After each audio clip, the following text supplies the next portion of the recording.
the Atlanta Falcons will just not let up. Might as well just be a Falcons podcast now. Yeah, I know you were dying to drop that line, Bruns. Yeah, there you go. Let you and Fred and Justin and all y'all over there have it. I know y'all love the Falcons. So the Falcons are going through a complete defensive makeover. And I just want to get these numbers here real quick because I know it will bring it into perspective of how bad the Falcons defense really has been over, let's see, how bad. Okay, here we go. How bad the Falcons defense has been. We'll just say over the last 10 years, just for a realistic look back, but we'll even go since from the Super Bowl as well. So the 2016 season.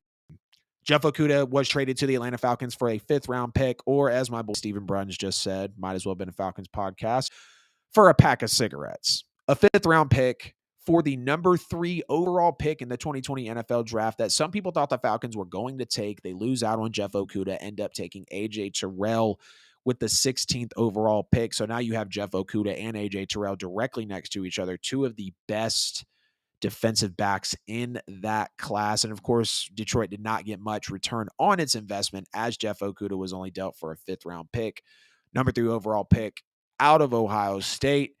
You look at his first 2 years, they were really, really marred with injuries. He missed 7 games in 2020 and then all but 1 game in 2021 because of a ruptured Achilles. We know the Achilles can completely take you out. And once you do come back, it doesn't even feel like you're the same player if you are at all.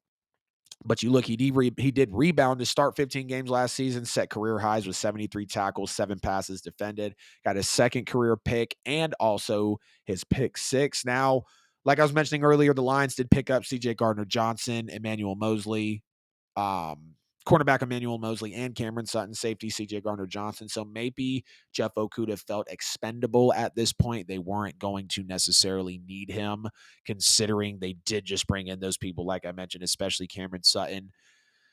So now Jeff Okudah is going to be with the Atlanta Falcons, and the Falcons are just so committed. Before I get into these numbers, the Falcons are just so extremely committed to their rebuild right now on the defensive side of the ball. Again, Calais Campbell, Jessie Bates, Kaden Elliss, David Onyemata. Y'all are flaming me for the last video for saying that Grady Jarrett was a B to a C player. I was a little harsh saying he's a C player. I'm still going to stick on the fact that he's about a B- to a B player.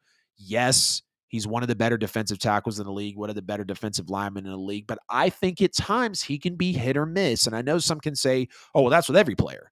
No, absolutely not. I think that Grady Jarrett could be more consistent with pass rushing, with getting sacks, with just getting pressure to the quarterback. And again, I'm not taking anything away from Grady Jarrett. He is a great player in this league and played a very vital role for the Falcons when they went to the Super Bowl, just like a linebacker by the name of Deion Jones did. I think the Lions might go quarterback at 6 now that they traded Okudah away. Christian Gonzalez at 6 would be crazy. I will say that because that's who you'd have to take at 6 going that high. I definitely believe that Christian Gonzalez would have to be the one taken at 6 if they do go defensive back. But again, the Falcons have just, I mean, for years, especially since the Super Bowl, no real rushing defense until last year. Definitely no passing defense. We saw games where they gave up 400 plus, 500 plus, 600 yards in an NFL game. I remember in one game where Matt Ryan throws a pick 6 against the Texans. They lose the football game, and the Falcons gave up like 600 yards of offense that day. And I know it's been some because of injuries. I think a lot of it has been just because of lack of talent, not great scouting, not great coaching. And I've always been one to stand on the pedestal and say that coaching matters. Coaching absolutely matters in the NFL. And when Dan Quinn left, now he's doing great things on the defensive side of the ball for the Cowboys, wasn't doing great things in the head coach position, but he was that DC. And I wish maybe that Dan Quinn wouldn't have got that head coaching job and he would have stayed in the defensive coordinator position, would have let Kyle Shanahan continue to be the OC or maybe go to head coach now that Kyle Shanahan has had some success with the Niners, because Dan Quinn really kept that defense nice at certain points. And then, or no, I think Dan Quinn was hired as the head coach, straight out with the Falcons. Of course, he came over from that Legion of Boom. But let's really dive into how bad the Falcons defense has been. And let's just look since They lost the Super Bowl in the 2016 season. So they had the first and second best offense that year, but they had the first offensive points, second offense in yards. But they also had the 27th defense in points and the 25th defense in yards. Year after the Super Bowl, they lose the divisional. Matt Ryan, of course, is still here. They're 15th in points and 8th in yards on the offensive side of the ball. On the defensive side of the ball, they were 25th in points and 28th in yards. So again, when you have a Matt Ryan, when you have a Julio Jones, when you have a Devontae Freeman, when you have a Tevin Coleman at times who are tearing it up in these seasons with the Falcons, but your defense can't do anything. In the season after that, so I'm guessing 2018. Yes, 2018, they were 13th in points, 5th in yards. But again, the defense, 23rd in points, 20th in yards. Year after that, 16th in points, 18th in yards. When Calvin Ridley was really doing his thing, when Todd Gurley showed up in Atlanta for a second, 16th in points, 18th in yards. But they were 19th. That was for the offense. But they were 19th in points and 29th in yards for the defense. 2021, 26th in points for the offense, 29th in yards for the offense. This was a rough one. They also have the 29th in points for the defense and 26th in points for the offense. And then last year, 15th in points, 24th in yards on the offense, 23rd in points, 27th in yard on the defense. So a lot of late teens, early 20s, mid 20s, late 30s on these defensive ranks for the Falcons. I mean, again, going back to the Super Bowl year, when they lost the Super Bowl, 27th overall defense in points, 25th overall defense in yards. Year after that, when they lose a divisional, I think Julio Jones drops that pass against the Eagles in the corner of the end zone. They were 8th in defensive points, 9th in defensive yards, with, of course, Dan Quinn still as the coach. But after that, they've only had a 19th overall defense once, and their defense is consistently, again, 28th in points, 20th in points, 29th in points, 26th in points, 27th in points. Or excuse me, yards. And then for points, 25th, 23rd, 19, 29, 23. So I know it's a lot, but it just goes to show you that the Falcons have not had a good defense for a long time. So they're going all in. They're pushing their chips all in. If there has ever been a bigger rebuild on one side of the ball in one season in recent memory, it's this Atlanta Falcons team. I mean, no question about it. We remember last year when the Chargers were coming in, stealing a J.C. Jackson, stealing a Khalil Mack, everybody that they did deals with, everybody that they stole. We were like, look, they're the best team on paper, and their defense was absolutely crazy. We've seen where Tampa and all of that one season, Tom Brady, Leonard Fournette, Antonio Brown. I mean, they're just pushing everybody in. They sign.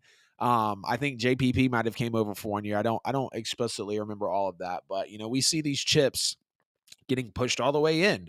The Saints did it with Drew Brees. Yeah, y'all love how I get the Saints reference. I have to drop the Saints reference while I'm giving the Falcons so much praise. When the Saints pushed all the chips in with Drew Brees, unfortunately, it didn't work out, and they mortgaged the future, and we're kind of seeing them still pay for that some. The Falcons are pushing all the chips into the middle. They are going all in. It is a full send on the Atlanta Falcons defense, and I'm proud of Atlanta. Genuinely, as a fan who sits in the division, who loves bullying them, who loves having the shit-talking rights, they are going to have now Jeff Okudah coming in. I think it's just going to fall in line for Atlanta. You're going to have Jeff Okudah. You're going to have AJ Terrell. You're going to have Kaden Elliss. You're going to have Grady Jarrett. You're going to have David Onyemata when he's there. And you're going to have Calais Campbell, who's a veteran. You're also going to have Jessie Bates and Mike Hughes on the back end. I mean, this team is going to be good. This Falcons team is going to be solid, at least on the defensive side of the ball. And like my boy Fred said earlier today, and also shout out to Bruns, this just puts all the more pressure on Desmond Ridder.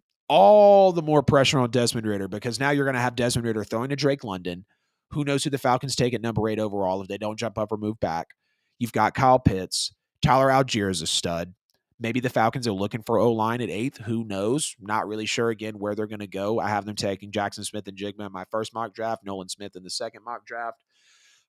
Excuse me, I believe defensive line would be the best pick for them at that 8th position overall. But I'm proud of the Falcons. Seriously, way to rebuild the defense, way to get in there, way to just commit to rebuilding one side of the football, because we know in the NFL, yes, having a middle of the pack defense, or maybe even having a defense that is 15th, or not 15th, that's middle of the pack. Let's say a little bit middle of the pack, like 20th to 23rd. That could be good enough to win you a Super Bowl. Yeah, again, Atlanta, best offense in the league, but one of the worst defenses in the league the year they went to the Super Bowl and lost. So Falcons defensive makeover. They're pushing their chips all in. Falcons fans, get in the comments and let me know, where will your defense rank next year, how is the passing defense going to look? How is the rushing defense going to look? How many sacks do you expect to have? You want to get real technical. What's the pressure rate going to be for you guys? Falcons are going to be a solid defense next year. I said top 15 defense, but I might want to push it up and say top 10. I think they deserve enough praise and enough belief and love to be set to say that they can be a top 10 defense in the NFL next